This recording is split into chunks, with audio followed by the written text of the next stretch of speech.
காங்கிரஸ் தனது சொந்த படகை மட்டுமின்றி கூட்டணி கட்சிகளின் படகுகளையும் மூழ்கடித்திருப்பதாக மகாராஷ்டிரா தேர்தல் முடிவை சுட்டிக்காட்டி பிரதமர் நரேந்திர மோடி விமர்சனம் செய்துள்ளார்.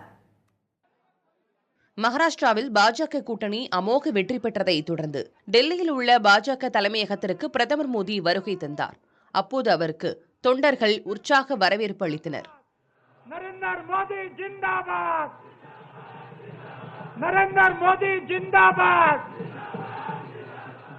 பின்னர் தொண்டர்கள் மத்தியில் பேசிய பிரதமர் மோடி மகாராஷ்டிராவில் நல்லாட்சி, சமூக நீதி ஆகியவை வெற்றி பெற்றுள்ளதாக குறிப்பிட்டார். மகாராஷ்டிர மக்களின் தீர்ப்பின் மூலம் எதிர்மறை அரசியல் தோற்கடிக்கப்பட்டுள்ளதாகவும் காங்கிரசின் பொய்கள், வஞ்சகத்தை தேர்தல் முடிவுகள் நிராகரித்துள்ளதாகவும் அவர் கூறினார்.